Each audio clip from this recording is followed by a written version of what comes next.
And we are live.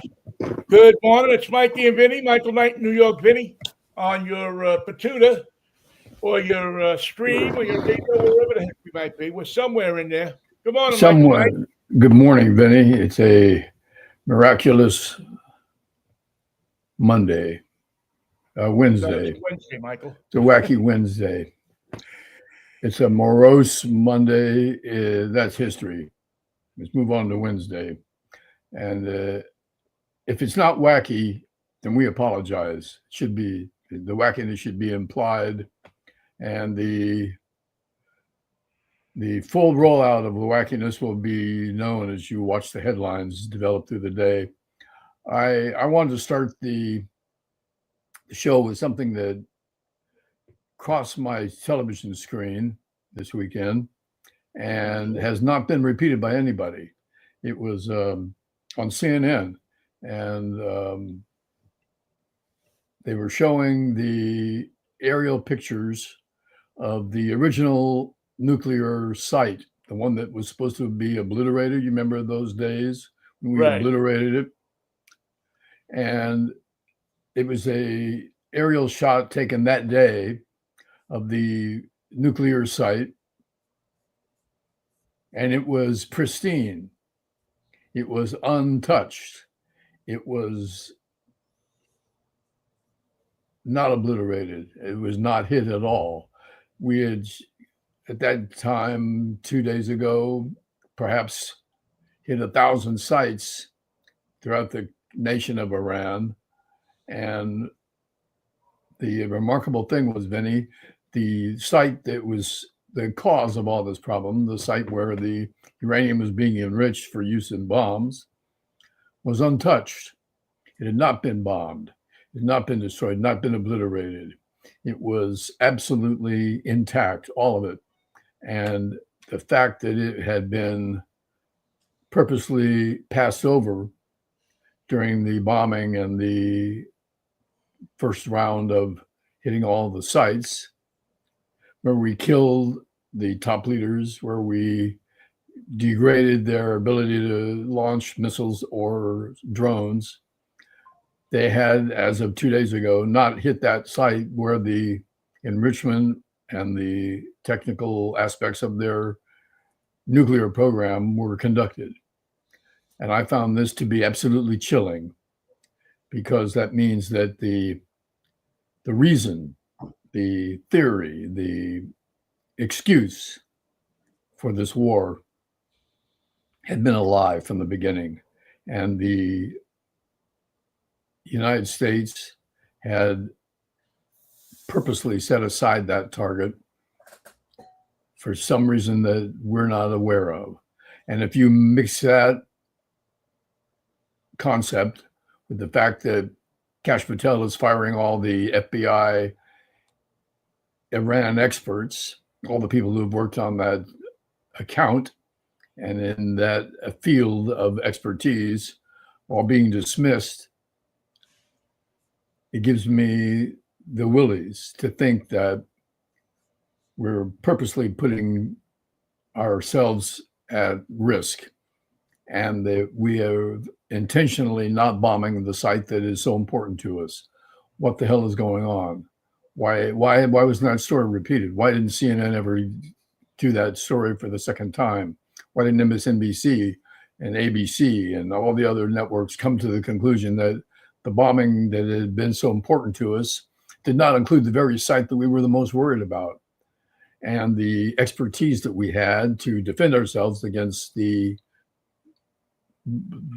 blowback, the response, the revenge that would come from Iran had been absolutely and purposefully weakened by firing all the experts that work for the FBI and the Iran desk.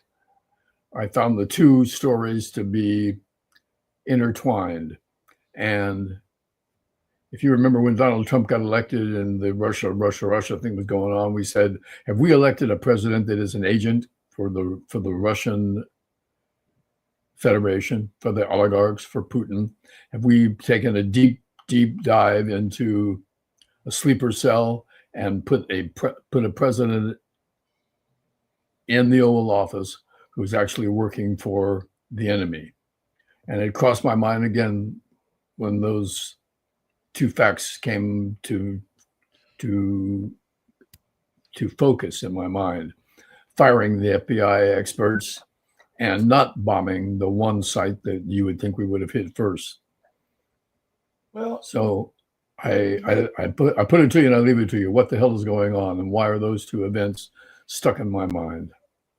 Well, I don't know, Michael. I haven't seen it, so I mean I'm somewhat familiar with the thing that you're talking about, the facility that you talk about. I think I know the one. I would like to have seen a screen capture of the article, or did you get a chance to search the web to see if there was anything else on it? It was a live report with the female anchor from CNN that does the afternoons, Erin.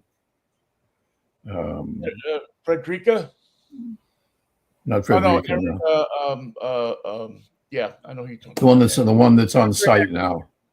Erin Burnett. Yeah, that's it. It's Erin Burnett. And yeah, she was shocked. Yeah, so I don't. Again, I'd have to go back and see it. Listen. The bottom line is, you can't trust anything this government says. You can't trust their reason for doing things. You can't trust their goals for doing things. This is the most untrustable government that maybe the world has seen in 70 years. Not just this country. It's the most untrustable government the world has seen in 70 years. If they say it, it's a lie. You just don't know. There's a bunch of amateurs running the thing. Most of the people that are running departments are stooges to the president. They're not there to enforce law. They're not there to better the people. They're there to serve the kingdom of Trump. That's what they're there to do. And the what's happened between the time that the war was opened up and what's happened now is is stomach turning, because evidently they said one thing about going in, and it's actually now a myriad of other things to go Take in. your pick. There's 5 excuses for anything right, which leads you back to believe that the main reason for doing this at this time, at this place, is to get your eye off the ball, get your eye off the Epstein files. Right. That's what get the press thinking. So everybody's got to rush out now to Iran because and stop looking at the Epstein files, because war always takes over as the number one, especially when your country's involved. And if we got to kill a few thousand people to do it, if we got to kill some service people, if we got to kill a school full of girls, small price to pay. Well, we're going to be protected. And the idiots that still go along with this slapdick, are still posting their screed on social media. They're still posting their, they're still attacking and going after anything that they perceive to be not in line with the war. If you're not for this war, you must be un-American. And thank God we got a bone last night. Thank God we got a bone of a look of things to come. That 3 days after he started this war, the people of Texas, who I usually don't give a lot of credit to, came up and said, "Well, I don't know if we want this anymore. We're going a different direction, slightly different direction. We're going different. we're going to let you Republicans fight it out for who you want to lose in November. And besides that, they made a statement that they want something different. They want a more centrist idea here. They don't want a leftist idea. They don't want a rightist idea. They want a centrist idea. And they want to be able to afford to actually fill their tank. Well, yeah. Well, that's coming. You wait. That's you wait and see what happens in 2 or 3 weeks. Prices are already starting to climb on oil. It's already going up. Look at what it was. Go look at what it was on Friday as compared to what it is today. And it's going to go up a lot more. And it's not that the Trump military minds that are coming up with the plan that he's rolling out couldn't have come to the conclusion that wouldn't it be great if we could just keep the Straits of Hormuz open? Keep the Straits of Hormuz open. You got the biggest navy in the world. You're up against a relatively small country with seriously degraded military capability, and you can't keep the Straits open. You didn't know that had to happen. You didn't know that was absolutely imperative for the price of gas and the strength of our. Well, the Straits are open. I mean, they're not closed. You can go. It's the price of what it costs you to go. It's the price of what you have to pay. It's a lot more to insure a ship that is, during actions like this that are going on than it is to just send it through the Strait of Hormuz with its peace talks going on. The price of insurance to insure one of those ships, the load on one of those ships, went up by 20 to 30% since the war opened up. I thought that the Straits were compromised, that they were closed yesterday.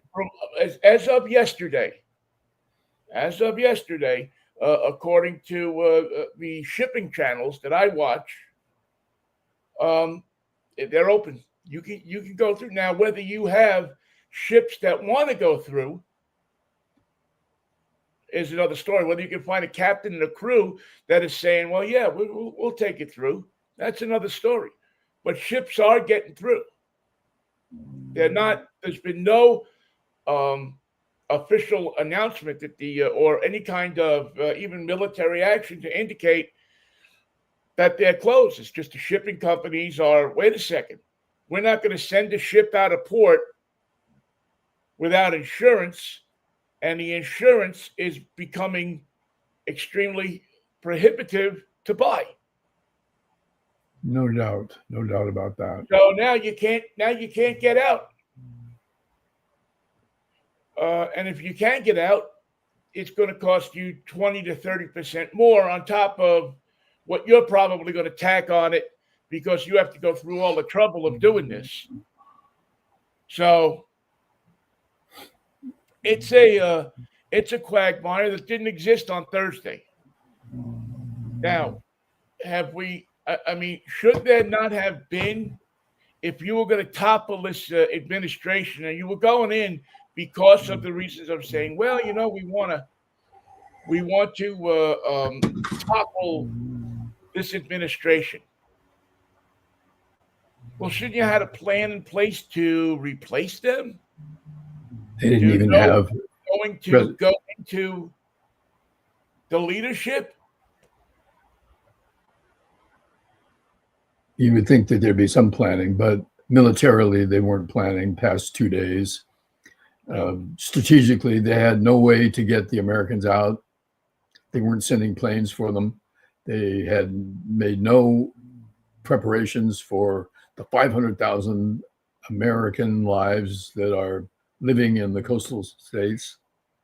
And then they make the announcement, everybody out of these 14 nations that are affected by the war. And how we're going to get out? Well, that's up to you. We're not in a position to help you, and we're not going to help you. No planning. no idea of how you're going to protect American citizens, which the last I looked in the Constitution was your fundamental fucking job. They told them that there wasn't going to be any protection. There was no plan, no help, no rollout coming.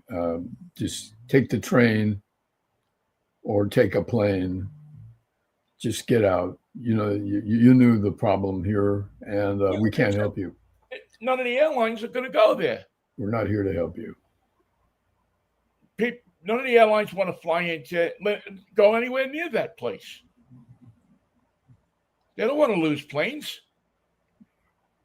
They don't want to be the airline that gets shot down by some ground to air rocket. I mean, for somebody who was so hot in the pants to prosecute this war, it seems to be extremely, extremely unthought out. It was just thrown together as soon as Donald Trump said, "We're going in here. You're going to do it my way. Tell the generals to get moving." Yeah, General Bone Spurs. I'll be in my golf cart, and don't want to be disturbed. Yeah, let me know when the guy from Germany gets here, because I have a press conference I want to dominate with comments about drapery and the future of my gold lame rollout. Everyone's going to be wearing gold lame. I like gold, and that's something I've given some thought to. But as for rescuing the American citizens, as for making an excuse as to why we're even doing this war, I'm going to come up with something off the cuff that contradicts what the Secretary of State says, that contradicts what the generals say, that contradicts what I said 2 days ago. And on Monday of next week, I'll have another reason for it. So just stay close. Or did he just do it because Netanyahu called him up and said, "Well, we're going in, and you got to protect us." And you got 30 minutes because I'm going in now. And you'll see how fast things will dry up for you if you don't go in with us. So it's again, it's rich and powerful people who have no stake in the game, really.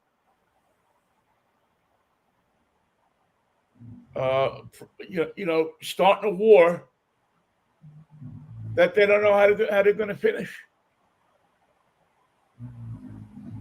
I mean, again, if you had gone in there and said, "Well, we're going," if there was truth in the thing of we're going in there because they've slaughtered 30,000 people, and we just, as humanitarians, we can't see this thing going on. We're going to save the lives of these people. We're going to topple this regime. We're going to take them prisoner, or we're going to do whatever we're going to do with them. And this group is ready to go in. We've got the CIA has gone in and they've set it all up. But Trump has screwed up his relationship with the clandestine and the covert operations. He did that in his first term. Why in the world, if you were a CIA agent or if you were an agent of our government agencies that take care of this kind of stuff, why in the world would you want to risk your life for Donald Trump? You'd be a sucker. Yeah, you'd be what he virtually called you in the first term. Why do people risk their lives for this stuff? To keep people safe, to protect the people here at home. From what I can see, it's interesting. When this all first happened, I was looking at it, and as it was presented, I was like, I'm gonna sit down. On first blush, this looks like it could be a good thing, a decent thing. Go in there, get these guys out. Somebody else goes in, takes over the country, and people stop. 30,000 people, whatever it is, the number of people that they're killing, stop getting killed. If we, um, if they take down the nuclear stuff and so on and so forth, that's even better. But so far, we've done it in a way that has gotten every country in the region involved, stranded our citizens there, and has us no closer to any kind of safety for anybody in Iran than they were on Thursday afternoon. It has accomplished nothing except to give Netanyahu another hard on under his desk. Netanyahu announced today that whoever they put in for supreme leader, we're going to take them out. We being Israel. We know where they're meeting, and we're going to take him out with the bunker buster. You know what happens in those kind of cases, Michael? I mean, as one of my favorite sports sayings is, the other guys get paid too. So when you say things like that, you got to think that, maybe don't get surprised if you get taken out. Don't be surprised if, these same people that you're threatening again for a second time say, well, we'll just eliminate that threat. When you start doing this kind of stuff, that's the stuff that gets in play. That's the kind of thing that starts happening, right? Because now everybody's got to go after everybody because they feel they're entitled to it. You took out our leader. Well, we're entitled to take out your leader. Can't wait. No charge. Happy to do it. Now, very rarely does it work out good. Very rarely does it, this is going to be,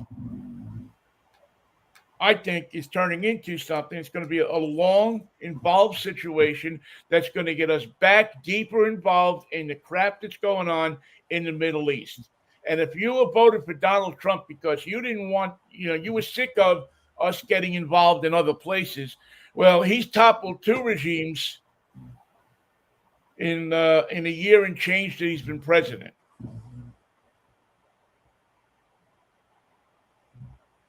And yet the one regime that he should be toppling, that he should be helping people out with, he's withdrawn support from. So if you can figure out a comprehensive foreign policy here of who we like and who we hate, plus, on top of it, he's turned the whole world against us. So the people are reluctant to want to help us. We're jamming up the national responsibility for who's responsible for the increase in gas prices. Who? Us. That's who. Well, and every expensive egg that gets delivered to your local grocery store is coming in a big 18-wheeler that is now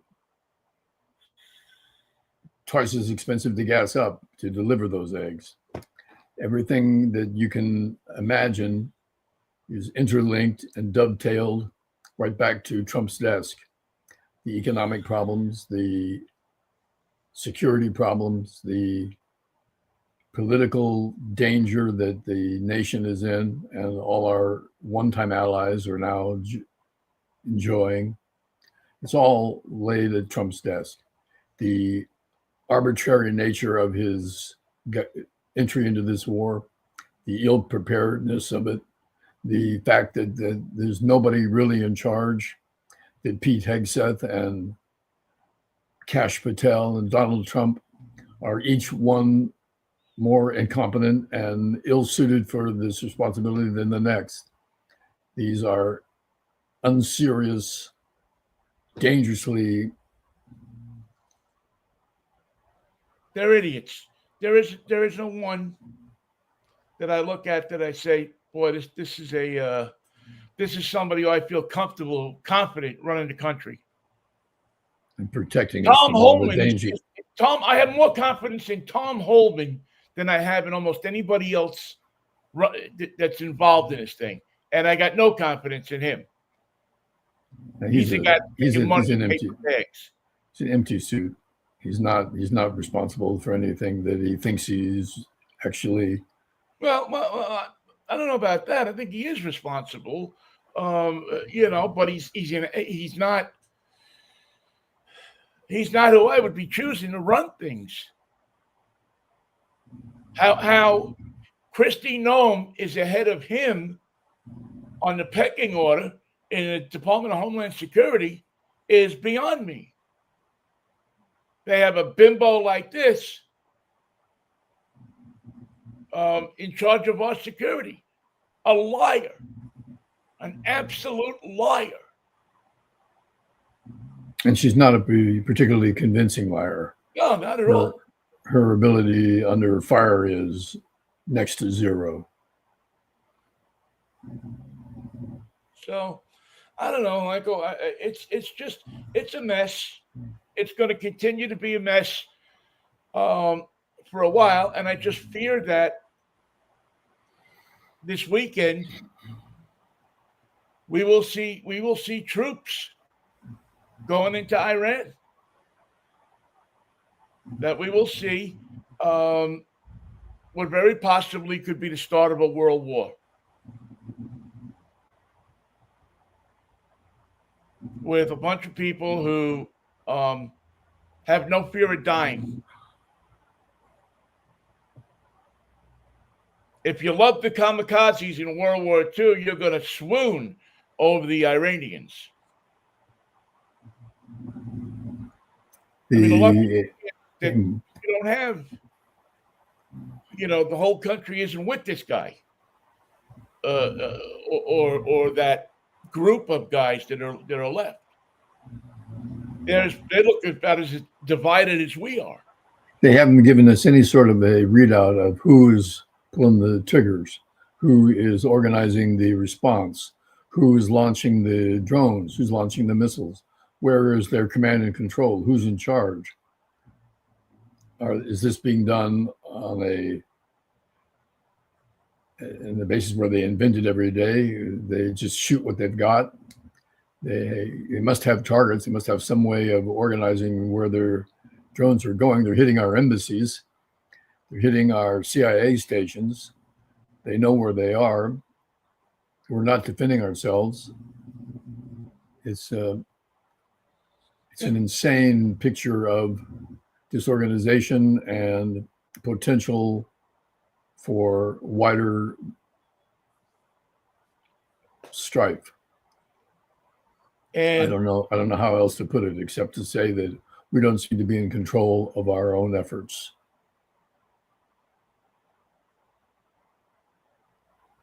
No, we don't. I mean, again, like we talked about Monday, I would love to know if the generals, the chiefs of staff, the people that are experienced and do know the military, what they said to him when he presented the idea. He must have called him on the phone in his underwear on sometime on Friday and said, "Listen, we want to do this." Although I think he knew it earlier in the week, at least.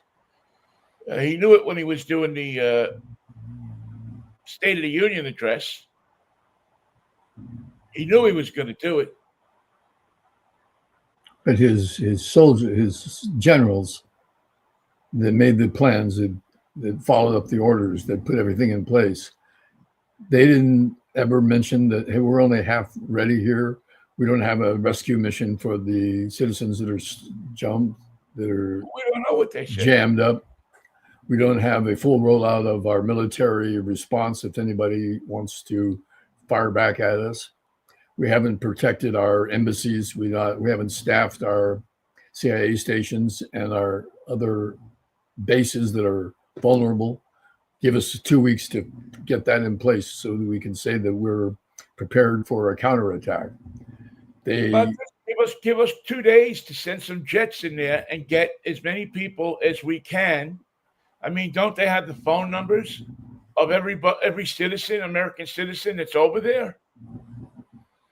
Well, the majority of them. I doubt it. Well, when you go into a country, I think now you have to give them your phone number, your cell phone number. It would stand to reason that they would have a large amount of these people's numbers and say, hey, listen, we're going to send a jet to the Tehran airport at 9 o'clock on Friday night. We suggest you gather up your things and be on it. How you get to the airport, of course, is impossible. Well, not when you were getting it, not before you got attacked, it wasn't.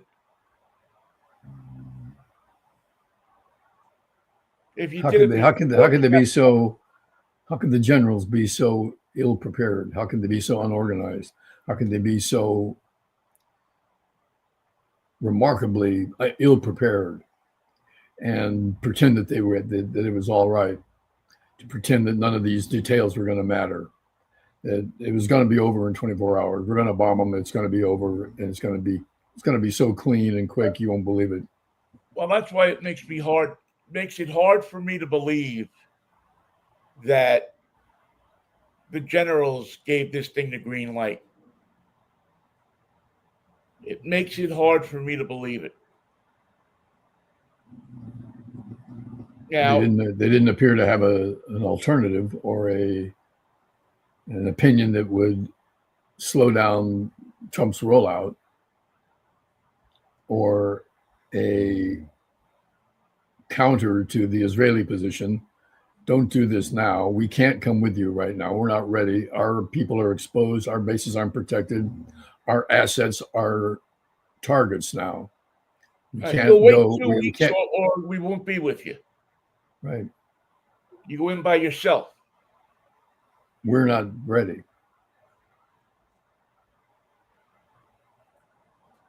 But we're not ready today. But either Trump isn't bright enough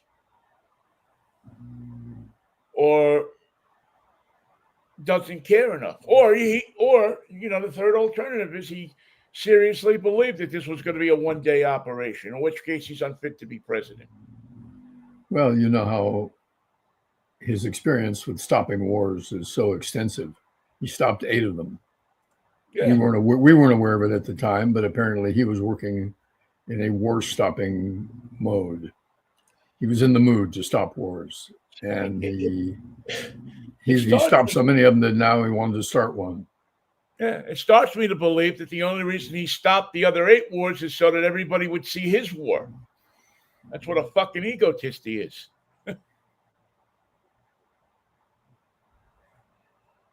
So it's well, he's turned Texas into a Democratic state that is now not yet. Let's see how it progresses. But it's in play as a one-time red state that has drastically altered its position in terms of support for Donald Trump and a willingness to vote for Democratic candidates that was demonstrated yesterday, not just in the fact that it happened, Vinnie, but the scale of the turnout was remarkable. That means the Americans are voting. In a state where they did everything they could do to prevent people from voting. They tried all their Texas tricks. So we'll have to see. Listen, I think America is fed up with this stuff. I think that people have had it. This administration is a joke. It's one joke after another. It's a punchline. And nothing. It's the least efficient administration we've ever had. Well, certainly since the last one killed how many people? Chester A. Arthur and Millard Fillmore weren't this awful. So I don't know what he's going to come up with to kill as many people as he did in the last administration, the last Trump administration. I got to keep saying that because the last administration was the Biden administration, which killed nobody and got a lot of jobs done, got a lot of stuff done, got a lot of people and even break.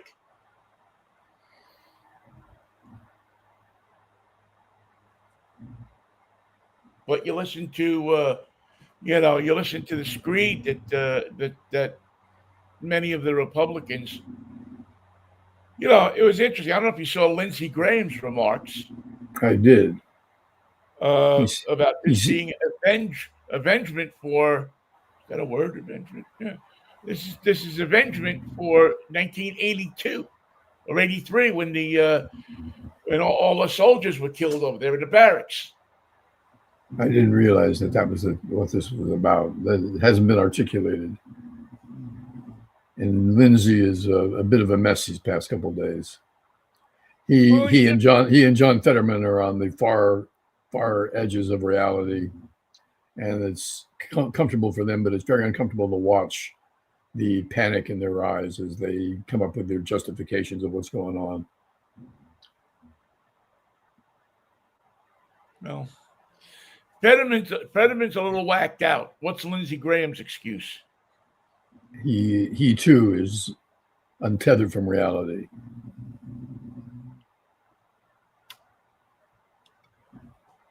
I mean, I don't know. I can't believe that that we're in this mess. So it's I don't know who's going to do what about it, and I fear we have now 4 people that have come back in boxes. Well, a total of 6 deaths, 4 have been identified. Yeah. So that's the saddest part of it, is we have people that are out there getting killed. And we can't defend our missions around the nation.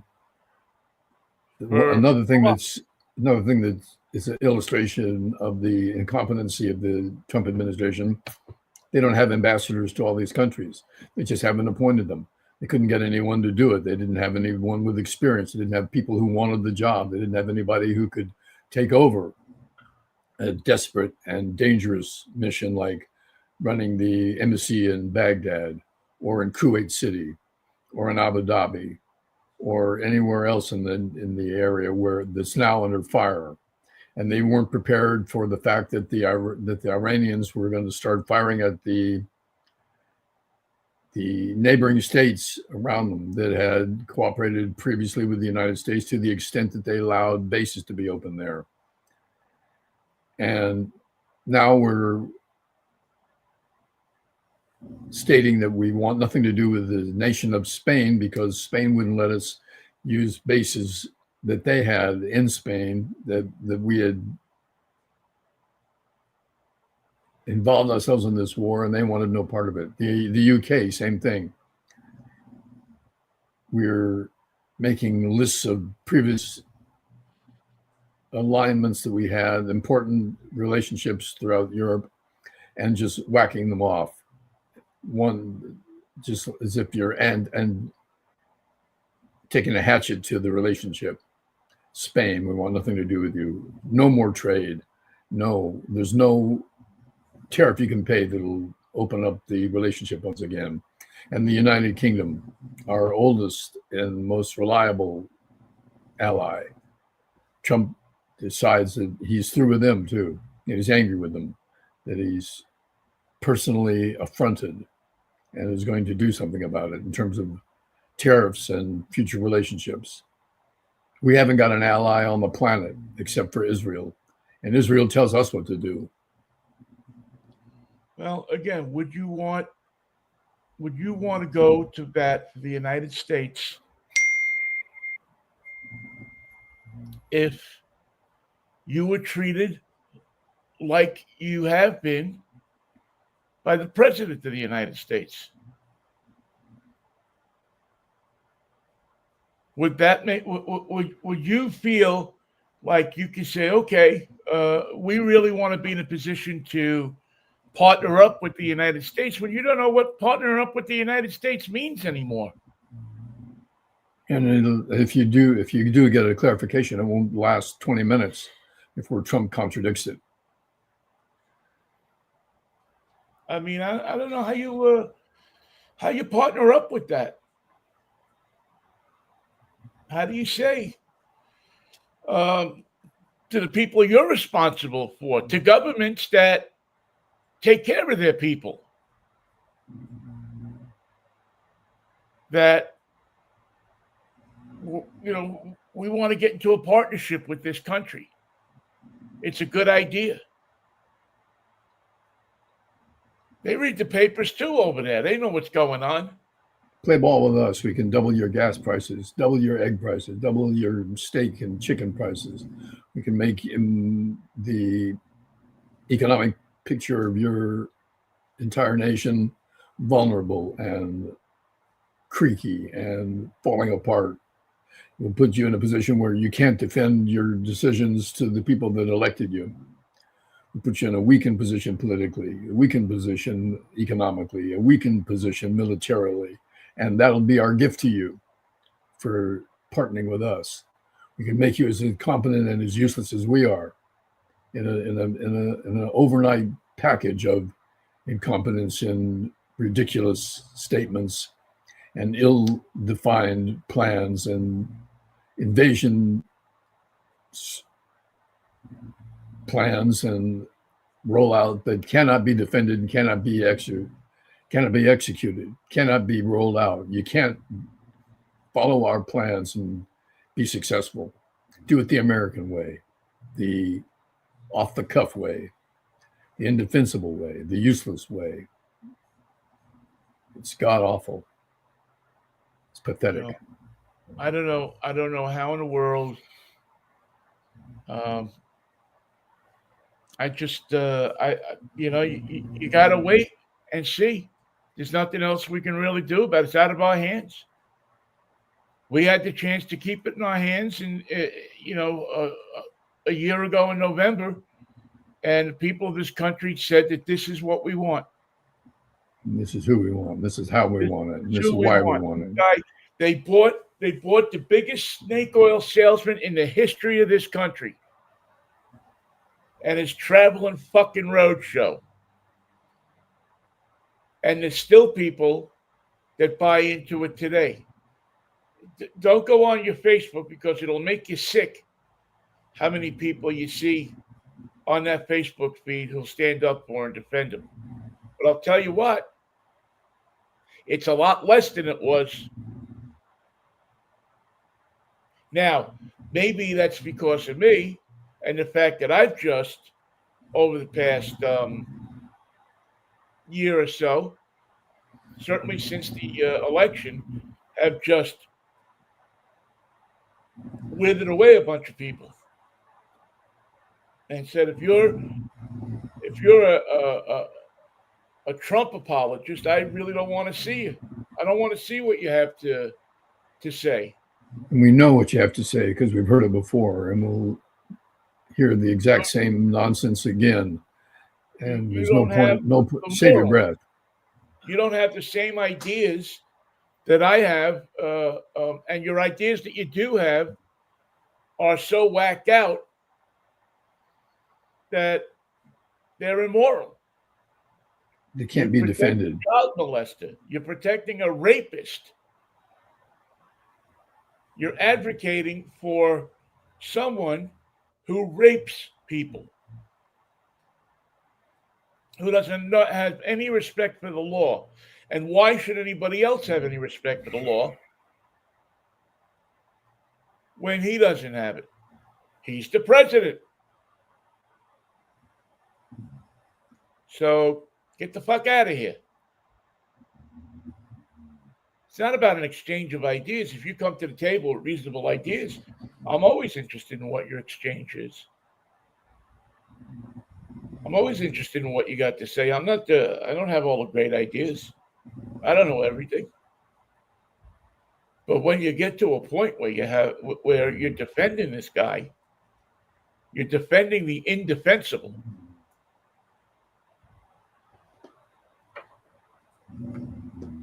I mean, even Marjorie Taylor Greene has gotten off the midway. Got his number. She's got his number. And the fact that to get it. there are judges in Texas who are willing to try to stop the vote just to save this guy's skin, to ensure that no danger approaches Donald Trump. The truth about the Epstein files, the truth about the organization of this war, the truth about our relationship with Israel, the truth about the Epstein rollout, the entire ugly mess of it, and what's happened to our Department of Justice and the FBI, and the fact that it's all been compromised. None of it works anymore. It doesn't function as a government. It doesn't function as a unit of our nation. We're on our knees organizationally, and can't even get our army to work. And I'll ask them the same thing that I've asked so many people. What in the hell has he done for you? What has he done that would cause you to get behind him? What has he done?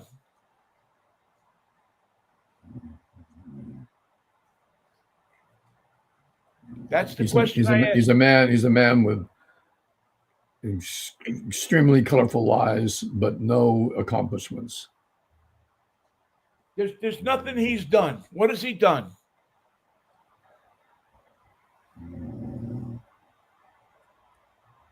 I can go back for years and tell you what presidents have done without looking at Google, just off the top of my head.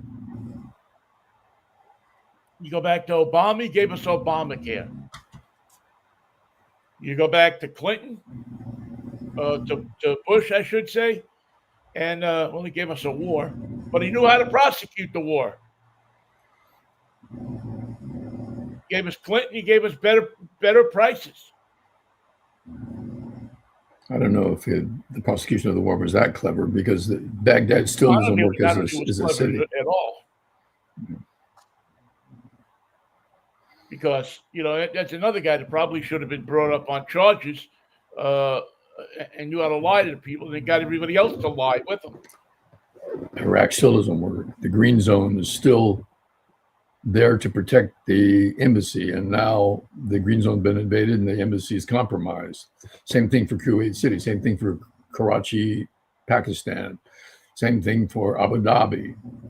Name the cities, name the consulates, name the American possessions and organizations that no longer function in these areas. They've just been closed down, leaving American citizens vulnerable, leaving the army in a position where it cannot prosecute this war, cannot finish it. Boots on the ground is the only solution. It's the most god-awful nightmare. And the leading characters in this terrible story are nightmare characters like Kash Patel and acquiescent generals that are going along with this plan and just organizing the response as if it's an everyday occurrence. And we can't defend our actions. We can't explain why we did it. We can't explain who was responsible. We can't answer straight questions about any element of this ridiculous sideshow. Well, how about that World Baseball Classic, Michael? Are you going to be keeping an eye on that? Well, we lost 15-1. They played the Giants yesterday. 15-1 was the final. So I would say that if we think we're ready, we're obviously not. Well, today's the I guess the first day of the official games. I don't know if those games yesterday are officials. I also don't know in many ways why we're playing this damn Because you're taking classic. all the stars from all the teams and taking them away from their team in spring training. Wasn't it Edwin Diaz a couple of years ago who injured himself and lost a year of his career because of the last time they had the World Baseball Classic?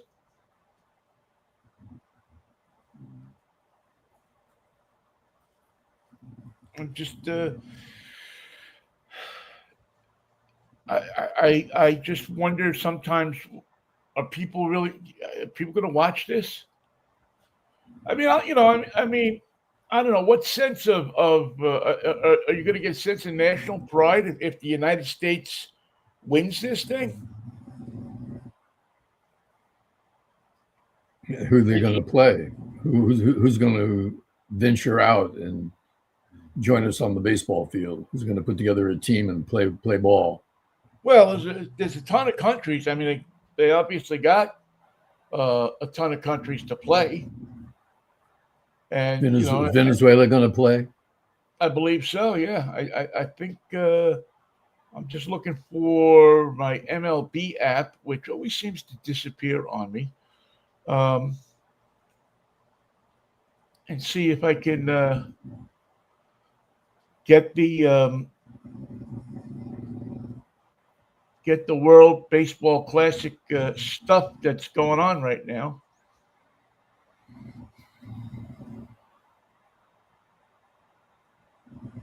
All right, I don't want to pay God. Every time you open up an app these days, you get 50 questions you have to get through to get to what you want to get. So, let's see. Here's the schedule, the World Baseball Classic, and let's see what teams we have in here. Okay, you have Puerto Rico, Cuba, Canada, Panama, Colombia, United States, Mexico, Italy, Great Britain, Brazil, Japan, Australia, Korea, Czechia,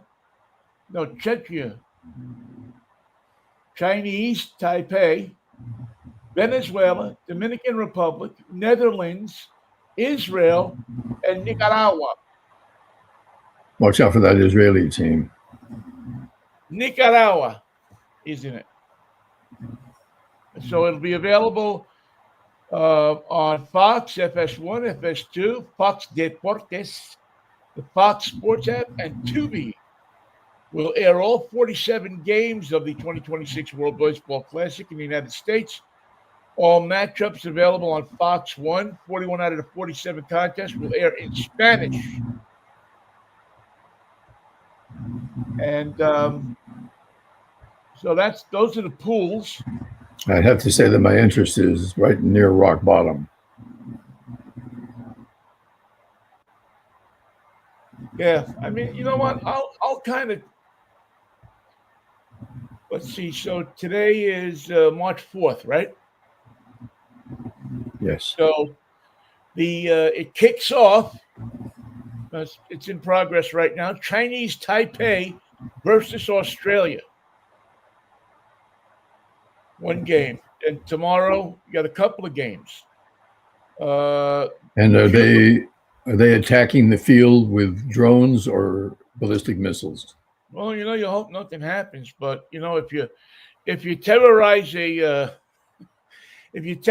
game and nobody's there to see it, does it count?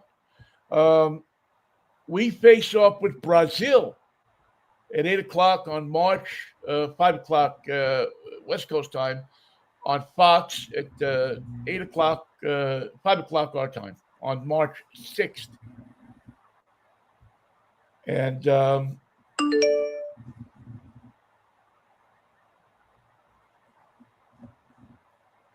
then the game that, of course, I'm going to watch is March 10th at 9:00, 6:00 our time, Italy versus the United States of America.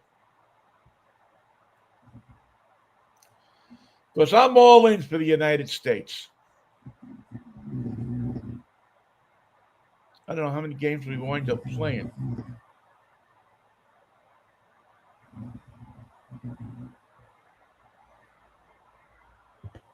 It'll be interesting. Let's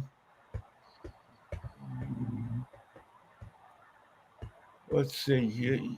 The Blue Jays seem to have a lot of players on assorted teams.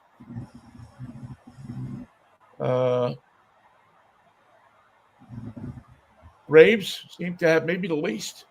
Okay, the Giants have Harrison Bader, Luis Arez, Tristan Beck, Jose Buto. I like that guy, Jose Buto. Jason Crows, Jung-Hoo Lee, Joel Peguero, Julio Ramos, Riva San Martin, and Logan Webb are all in the Classic from the Giants, all on different teams. And what does the brains of baseball to put this all together want the American and National League teams to do in lieu of spring training? What are they supposed to be doing? I think they're still playing spring training games. I think they play the game and then they go back to their team, from what I understand. Until they get to the next round or something. Mets got a ton of players.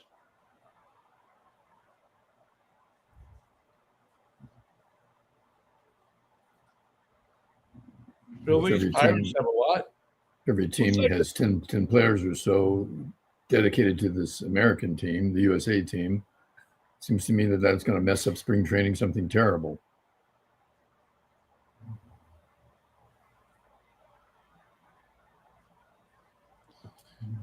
Let's see.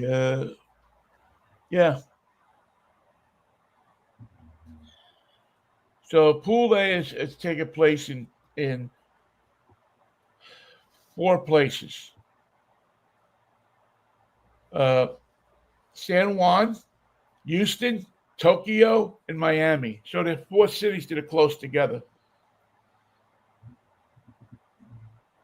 And the ability to fly around the world and make these dates is not compromised by the fact that you can't fly through any airport in the Middle East. That the 3 largest hubs of international travel are closed until further notice. I don't think anybody's got to really go through the Middle East, do they? Well, if you got to get to Japan, you've got to fly internationally. Right. And if you're going to get from Japan back to Miami, you're going to have to fly somewhere through the danger zone. It just seems weird that the international travel, which is virtually shut down for the world, is going to be open for baseball. Well, I remember back when I was, as a matter of fact, the weekend that the war broke out in Iraq, we, the Mariners, me included, was scheduled to go to Japan to open the season. And when the war broke out in Iraq, they canceled the trip. So I still have all of my stuff, my name tags and everything from that trip that never happened. But they canceled the trip. So I guess Iran is a very different story. Now we don't care. But I'm sure the Trump administration doesn't care what happens to the baseball teams that are involved in all this travel and the scheduling that they've set up for themselves. There's no protection going to be involved. There's no, apparently, any constructive, sensible level of security for all the teams involved and the travel that's going to be required. Well, It's again, a if I don't know. I've never been to Japan, so I don't know. Going from the West Coast to Japan, you go through the Middle East, do you? I mean, never done it. you don't have to. It's not required that you go to the Middle East. But if they're playing, there's no game is played in Europe. Just Japan, No, Miami, four to Puerto four. Rico, and Yeah, one four more. spots that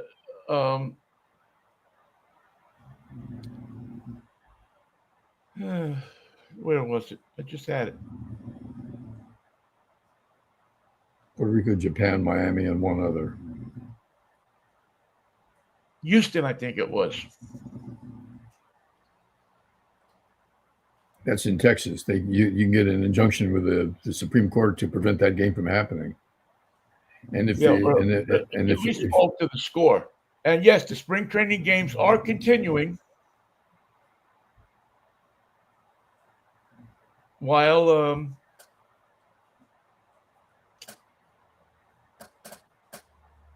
these games are going on. Schedule. All right.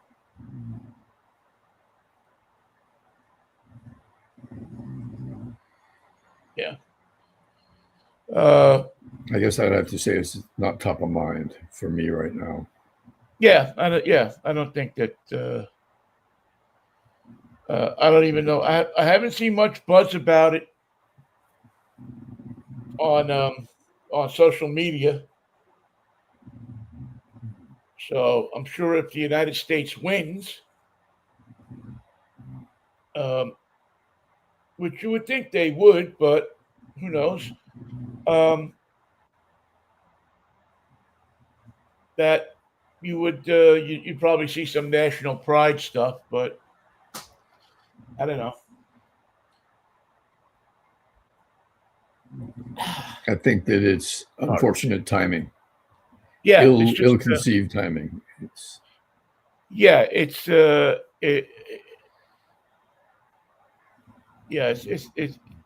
not the best time to. It's like Pete Hegseth is commissioner of baseball. Somehow the two got mixed up. Have you watched any games on TV lately? Have you? No, because I can't see Giants games here in LA in spring training, and I don't care about the Dodgers or the Angels. The Angels aren't a real team, and the Dodgers are my hated enemy. I haven't got time to watch them. I am. Well, I got to tell you, I haven't watched any either.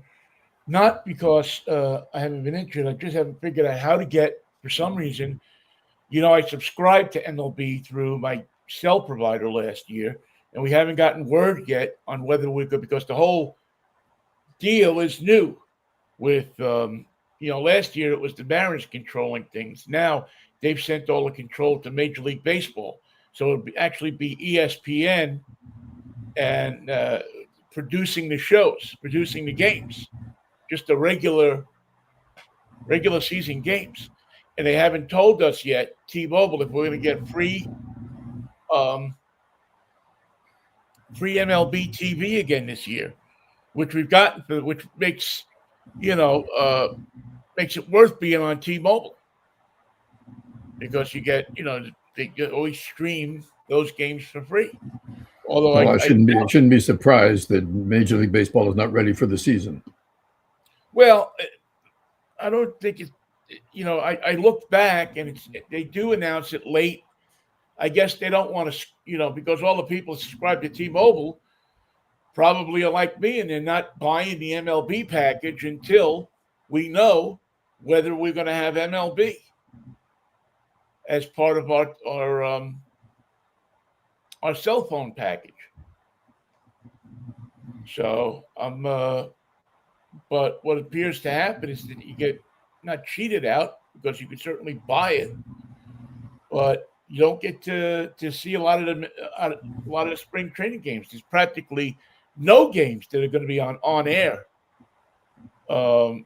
If you don't, if you have if you're still using an antenna to get your television, forget it. You ain't going to see much of anything. You might, I think you'll see. Is it a Saturday afternoon game on NBC?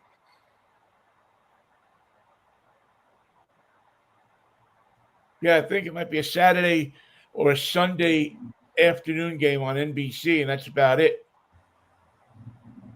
But your locals, no more free television for that. You won't get a Mariner game on free television unless it's on NBC. So that's something that we predicted years ago that is coming through now, and I think it's kind of sad that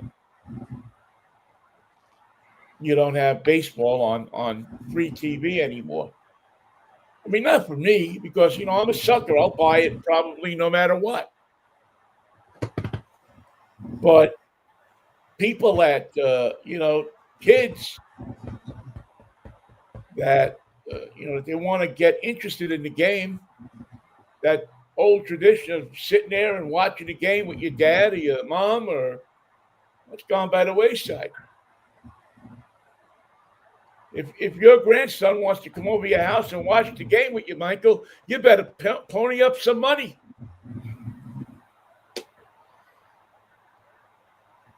He's playing on two different teams now. Playing on a travel team, playing on a local team. He's got games coming every day. It's extraordinary. Does he enjoy it? Does he like doing it? Yeah, he's good at it. Okay, that's the important thing. The important thing is that he likes doing it, man. Because that's when I played Little League, man, I couldn't wait and we only played, we had to practice one day a week, and then we had one game a week, and I couldn't wait for it to come. Of course. So if he's got that kind of situation where he loves to play the game, God bless him. Yeah, he's a natural. Yeah, that's a beautiful thing. When you have to play the game, you have to love it, I think. There's a certain romance. You have to be able to put all the other stuff out of your head and love the game. Be the ball, hit the wall. Yeah, if he's got that, then he's got the most important part of it, because that's where you get that. But the other part of that, when we were kids, when I was a kid at least, is that you'd go home and you'd watch the major league team on TV. You'd come home and every night there was a game on Channel 9 or Channel 11, Yankees or the Mets. Yep. And then on Saturday, you got to see other teams with the MLB game of the game of the week. Joe Garagiola and Tony Kubek. Right. Were the guys for years. And then you had the great announcing teams. Dizzy Dean. Say again? Dizzy Dean did television as well. Yeah, I think he was probably in the early days, earlier days than I watched, but I think I kind of remember him. He might have left in like the early 60s or middle 60s. Kurt Gowdy would talk about Johnny Bench no matter who was playing. Right, Kurt Gowdy. But the Reds aren't playing.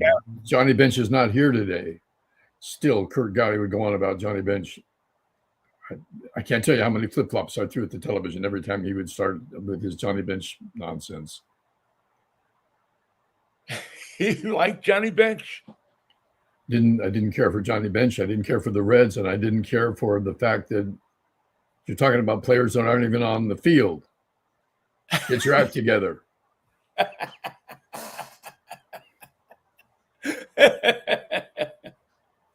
don't care. Well, we were lucky because they never talked about the Mets. Until 1969, they never talked about the Mets. Right. Until Tom Vinnie, shall we gather here on a Freaky Friday? If we're alive to gather, yes. if we don't get bombed into oblivion, yes, let's meet Friday. Or become the target of revenge. I'm very optimistic, ain't I?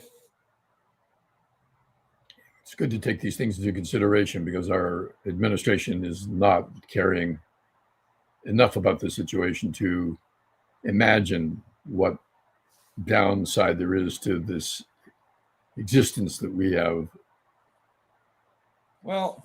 become examples of. We don't care. We don't care about you. We don't care about your country. We don't care about anything.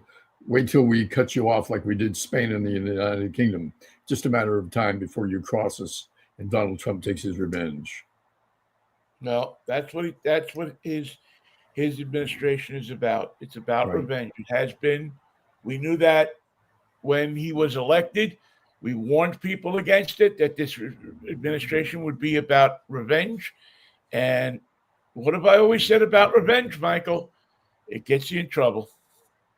The only thing revenge does is make any situation worse, because it's usually done emotionally instead of with a clear head.